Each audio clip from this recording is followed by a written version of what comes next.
Man, so we have some snow that is about to start hitting the ground here. And so I'm going to be speaking as if it's Sunday, though we are pre-recording this. And the reason is we had to cancel service. So we're going to do our Sunday message live online. But at the same time, we have several families who are battling through COVID right now. And so we're going to make a little bit of my specialty.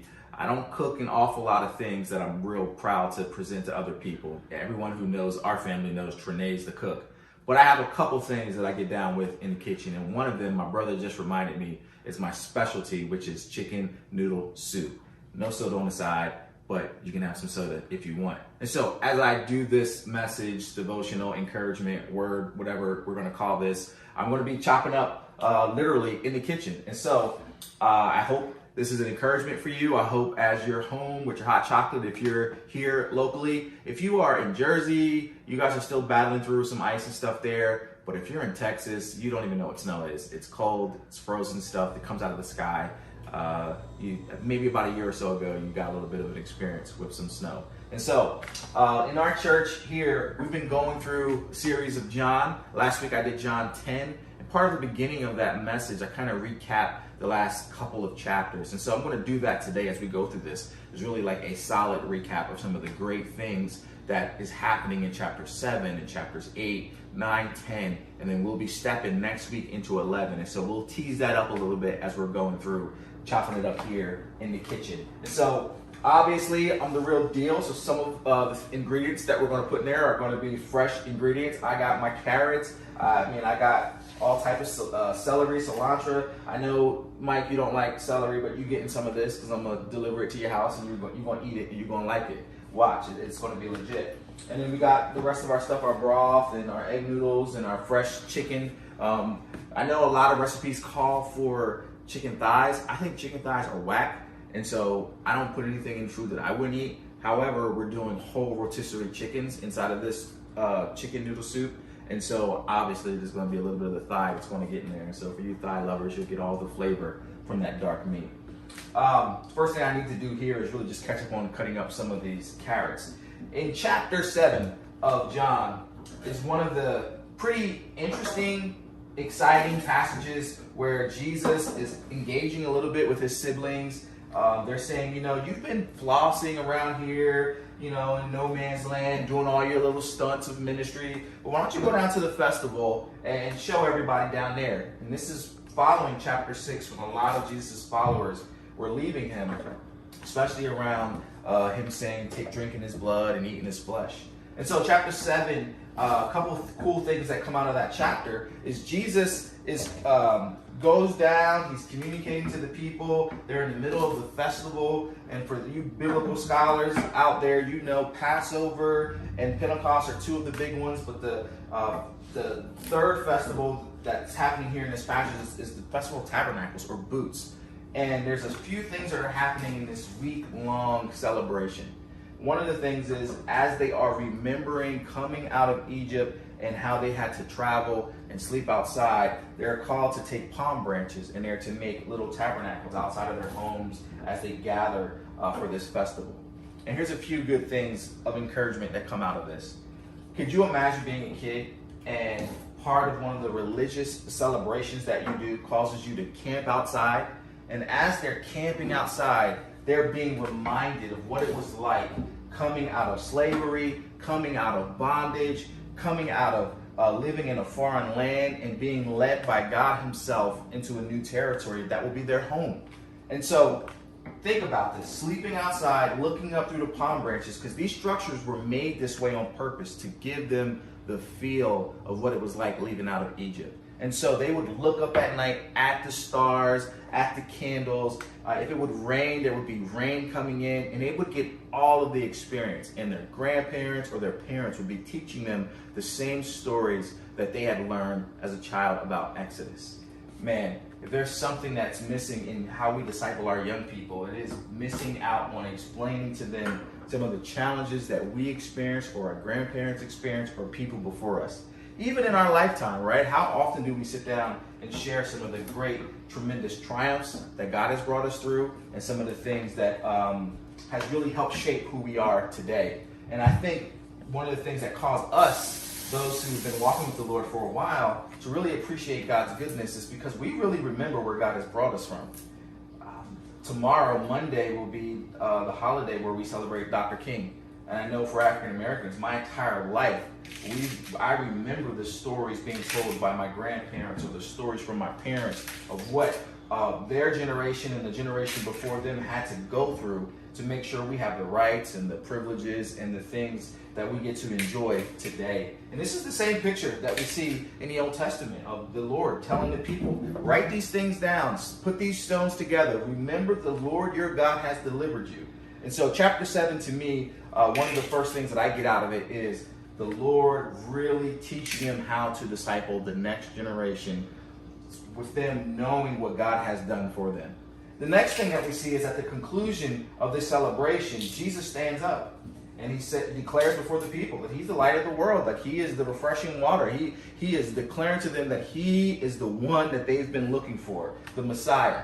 And can you imagine this, looking for years and years, expecting the Savior to come, and then one day this guy is declaring that he is the one? Like he is the one that was prophesied would crush the head of the serpent. Oh man, that fires me up, right? The first woman born heard this explanation by the Lord himself that the serpent will bruise his heel, but he will crush his head. Or that Isaiah was prophesying that the government will be upon his shoulders. If there's anything we need today, is someone who would take this government away from the people and put it on their shoulders and rule us as a right and righteous judge.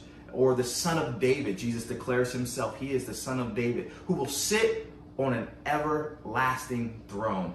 That sounds like a small thing of a king, but think about it. Our Western minds considers someone who is in charge elected for 4 years. So even if we got the most amazing president ever, right? So next election, we get the one that everyone agrees is the best. They're only going to be office a max of 8 years. And then the next thing that happens would be someone else would take over. And this would be the experience that Israel would have gone through. King after king, some of them good, some of them terrible. The northern kingdom, when they split, some of them good, but many of them terrible, year after year after year. And this all starts after they reject God as their king. And so Jesus steps up, the prophecy of Isaiah, and he is saying, I am the fulfillment. I'm not a Democrat or a Republican or a super cat, that's a Jamaican joke. I am none of those things. I am the one who's been prophesied, the good and righteous judge. And this is who stands up and speaks to the people. And so that's the picture in chapter 7. Chapter 7 is Jesus giving a clear presentation of he is the one. I'm the one you've been looking for. I'm the one Moses pointed to. I am the fulfillment of the scriptures. Then chapter 8, we get to see another part of who Jesus is. Jesus is 100% absolutely the most passionate, loving king you can imagine. And in this passage here, we find a woman who is caught in adultery. And they bring her to Jesus, and this is their purpose for bringing her. They bring her to Jesus just to expose her, but primarily to trap him. This is a human being, right? This is a person. This is an individual who is caught in the most vulnerable position on their worst day. There's so much there to just kind of tease out. This woman who is in a vulnerable position, who is not alone on her worst day, is called out, highlighted in front of all the people, and thrown down before Jesus. You know in this passage who didn't get called out? Their friend who was with her. That brother went home. That brother kept his dignity. That brother wasn't exposed. That brother wasn't highlighted. And that brother kept going on about his business. His job was great. It's just pretty interesting how sometimes in that culture, and even in our culture today, that we play and deem certain people to be villains, and we play and deem certain people to be heroes. I mean, that's really what was happening in this passage. A few months ago, I was talking this over with one of our members, Kat, and one of the things that we saw that was very current was a story. There was a prostitution ring here in Roanoke, and there was this lady who was here at a hotel taking advantage of women, and this gentleman came and solicited one of the prostitutes and one of the women that were being trafficked, and got caught. There was a sting and they got caught and everyone's in trouble. The lady's in trouble. And the story says that the gentleman was cooperating with the police. And that was the conclusion of his story. And I think the woman that he was with was a 16-year-old girl who was being trafficked. Now just think about how that's even written in our newspaper. That the lady who was leading it was terrible, that the lady who he solicited isn't highlighted as a positive person, but he's seen as someone who is actually cooperating with the police. And so we see it in our culture today. It isn't just in Jesus' culture where we just highlight villains that we deem to be villains and celebrate people that we deem to be heroes. And so, what does Jesus do? Does Jesus go, hey, she isn't sinning, chill out, go home? No, he doesn't do that. He basically says to everyone who is there, the first person here who could give evidence that you're perfect, go ahead and start stoning her with the stones. And just like what happened today, if we were all questioned, all of us, of being perfect, of never sinning, of being able to sit in the seat to fully judge our neighbor, they all recognize. And the passage says that the older men left first. I think because those men knew that they've lived a life a little bit longer in their sin. And the young guys are a little bit arrogant, right? It's kind of like some of us, right? Just a little bit arrogant, forgetting our sin nature, forgetting the things we did on our worst day. This is why we should be full of grace like Jesus when it comes to seeing people in vulnerable positions. Like, what did you do when you didn't have access to things? Did you manipulate paperwork? Did you tell a half-truth, which is a full lie? Right? Like, we've all done some hideous, terrible things on our worst day. And could you imagine it being highlighted on the screen or brought before the Lord? Look at this person on their worst day. But you know what we do? We get ourselves together a little bit and get a few things together. And we look at people and go, I can't believe this person would do that. I can't believe this person lied on their tax return. I can't believe they said they had 4 kids on their income tax and they only got 1 kid. And so it doesn't take long, I think, for us to kind of forget and catch amnesia. In both ways. Chapter 7, it doesn't take long for us to catch amnesia and forget what God has done for us. And chapter 8, I don't think it takes long for us to forget how far God has brought us. And so in both places, we should remember how far the Lord has brought us, what he has done for us, and who we were on our worst days. Because even on this side of salvation, on this side of our relationship with Jesus, we are still capable with all the full potential to be the same hideous people that we were. And so as we finished chapters 7 and 8, we now come to chapter 9, which is taking a whole another step in a different direction. Jesus comes upon a gentleman who had been blind since he was born. So remember that, Luke 9 is the blind man chapter. And what does Jesus do in traditional Jesus fashion? He heals the brother. He tells him to go wash. The brother goes and wash, and he receives his sight. Now, a couple cool things is happening here. The guy never sees Jesus, so he doesn't engage with him, so he doesn't know who he is. The religious leaders hear about what's happening, and they start to sense it's Jesus, and they got beef with him. They've been beefing with him ever since Jesus has made himself known and has been doing public ministry. And so the number one thing they are trying to do, just like the woman that's caught in adultery, they're trying to expose him for being a fraud. They are so blinded by their hatred for Jesus that they're not even paying attention to the fulfillment of the prophecies, the one who will come and do wonders, miraculous signs in their sight that they can see. So they're not even taking note that this gentleman who's blind from birth is now healed. Man, I know for us, reading this, we're like, man, how could they do that? Like, how could they be so blind? How could they be so filled with hatred? And man, you really don't have to look far in our culture and even in the church sometimes and find people who are like this. But oftentimes, what we do first is we look at other people. I think when we read the Bible sometimes, we start thinking of other people. And we don't see how we are often like his brothers and sisters who don't agree and they don't see it, or the doubters, or the people who have negative things to say, I think we often write ourselves in the story when we read as the good people. We're the heroes. We are not the heroes, brothers and sisters. We are often we used to say back in the day, the crabs. We're the whack people who don't believe or find it hard to believe or have fault with everyone. And so we should oftentimes just kind of check our hearts, man. Why we do what we do, how we do what we do, how we talk about people, how we don't believe, how we are discouraging, how the first things out of our mouth are discouraging things when people bring us great news. And we need to stop seeing ourselves as the heroes all the time. And so this gentleman is like, look, man, I don't know who he is, but he gave me sight. And so they go and they find his parents. And they're like, look, is this your son who's been blind since birth? And they're like, yeah, this is our son. And of course they're afraid of being thrown out of the synagogue. And so they say, look, he's a grown man. Ask him. And so they go, they bring him back, they start questioning him again. But they're not questioning him for the truth, they're questioning him for him to denounce Jesus. That, to me, feels like some of the pressure that we get in the faith. Like we definitely live in an antichrist time where people don't want to believe Jesus, they don't want to see him as the truth, they don't want to follow his instructions, and so we push back and say that the Bible isn't true, or this isn't right, or Christianity is old and outdated.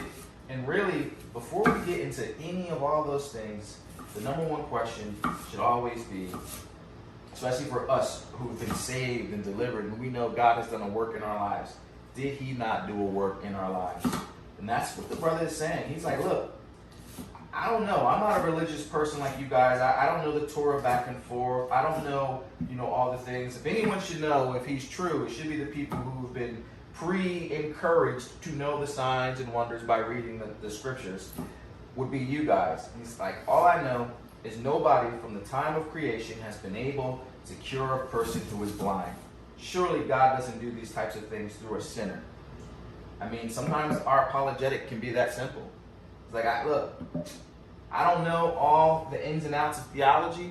I don't know all the ins and outs of everything that you're questioning. But one thing I do know is I once was a messed up, confused young man who made terrible decisions, who followed the ways of my flesh. And Jesus Christ stepped in, redeemed me, saved me, and set me on a track to follow him. And I know that he has freed me and liberated me. I may not know everything, but I do know I am not who I once was. And sometimes, man, that'll get you through. Can I get an amen from somebody? Somebody throw up some hearts or some thumbs or something. It's like, I don't know all that stuff. I don't know all the ins and outs. And that's really what the guy says to them. And so, what do? They go, you know what? You're making sense? No. This passage says that they exposed themselves by excommunicating him from the church. Just think about how horrible of an event that would have been. That you've been blind your whole life, and God has smiled on you. And the people who God has set up in authority to lead and to love you, doubt you and throw you out of the church. And says that your healing is not legitimate. Oh, gosh. I mean, I think one of the first current events is anytime somebody in secular culture says that they're a Christian, our first thing is to go, nah, they ain't really saved, right? I remember when I heard Justin Bieber was a believer, I was like, nah, he ain't really saved. I don't even know Justin Bieber. I don't even know his music. But the first thing we say is somebody who has all those things is probably not a real conversion. And this is exactly what was happening with them. That's pretty terrible for us to approach people with a high level of skepticism and not curiosity. It was with a good family that just moved here, Paul and Emily. And Emily said that she's kind of taking on this challenge in 2022 to approach things with curiosity and not just writing it off. And I think that's a word for all of us, is to approach things with more curiosity. Maybe God is asking us to be a little slower in our responses, a little slower in how we deal with our neighbors. Man. And so, Jesus comes because he is Jesus. and he finds the young man excommunicated from the church, exposes himself to him. I mean, it's a beautiful picture. And that's when we step into chapter 10. Chapter 10 is a fantastic passage because Jesus goes on and he starts teaching in the hearing of all the people who would have been there. So this is the same scenario from 9 to 10. These are the same people. And so Jesus starts teaching right then and right there, and he starts talking about the bad shepherds and the good shepherds. If you read it out of context, it really doesn't make an awful lot of sense. But if you read it in context, and this is why we go through the Bible and just go through chapter by chapter, line for line, so that our people really understand the context in which the Bible was written, we see that Jesus is talking to everyone who's in the same scene that just excommunicated him. So when he's talking about the bad shepherds, he's talking about these religious leaders. This probably helps us understand why they hated him so much, because he was pretty straightforward with them. And he talks about going in on them, sharing how the bad shepherds, they don't care about the sheep, and they're just hirelings, and when bad people come, they don't protect them. I mean, he's going in. And like we said Sunday, this is a picture because those religious leaders would have known the scriptures. And he's appealing back to what they should have known, which is, to me, a beautiful posture of love. Sometimes when we check people or correct people, we don't do it to win them. We do it to push them away. We do it to further add insult to injury.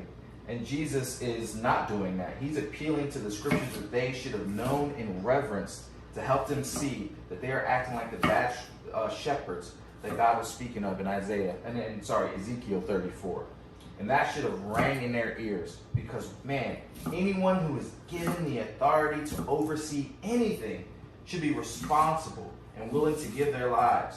Our leaders should be considering the benefits and the care of the people that they have been in charge to lead. Every politician is only placed in their position for one thing and one thing only, and that is justice for the people that they are called to serve. That's why it's silly when people push back in our culture against things like justice. Actually, the book of Psalms talks about how God's throne is established on justice. Like, think about that. Like, God sits on justice. Justice is just a part of the fabric. And all that means is doing things right. And those religious leaders dealing with the blind man kind of proved that they were not doing things right. And so, before these onions make me cry, I want to pick up the pace and get into this cilantro. This stuff is smelling good. This stuff is popping. This stuff is doing what it should do. And so, Jesus goes in further and talks about these bad leaders. Now, one thing we know in our culture, you don't have to be a Christian. You don't have to be a follower of Christ. You don't have to even be a good person. Everyone doesn't like bad leaders and bad people. As soon as you find that someone's lying or a hypocrite, it makes the news. As soon as you find that such and such is cheating on their wife or doing this, TMC is all over it. Like, it's all over the place when we find out about a scandal.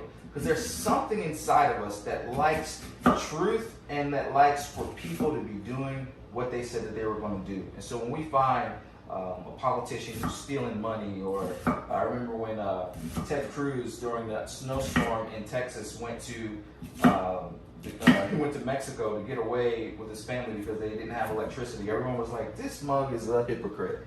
It's just something inside of us to find people who are hypocrites. And so Jesus is exposing this.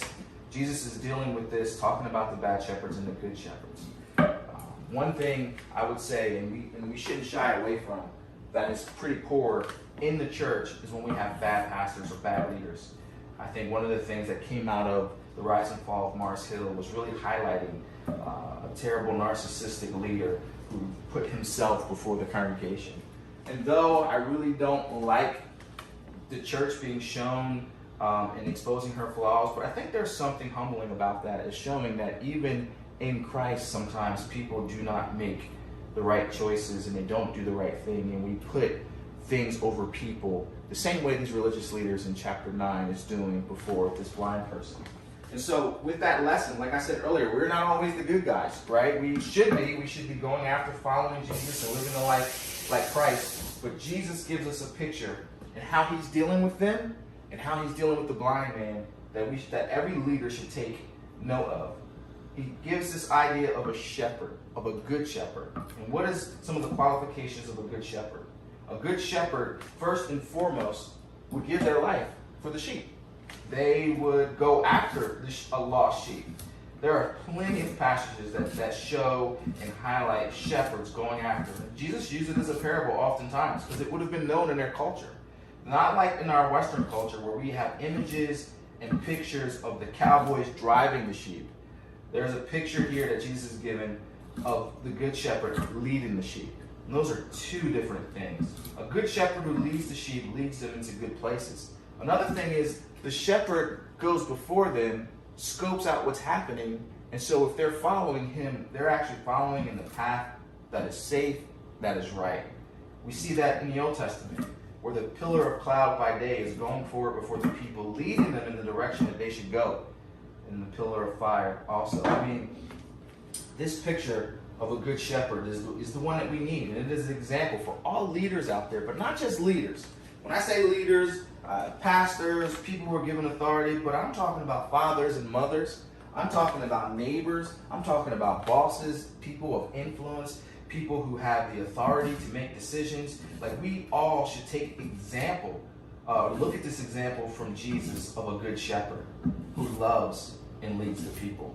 And that's chapter 10. Jesus showing this audience what a good shepherd looks like, what a bad shepherd looks like. He's using an illustration that would have been very familiar to them with how they tended to the sheep, how they cared for the sheep. The sheep know my voice, and a voice that is not mine, they wouldn't follow. And so that's the conclusion of 10. It's just a beautiful picture. It's an encouragement. Chapter 11 is which we're going to get to next week in our church.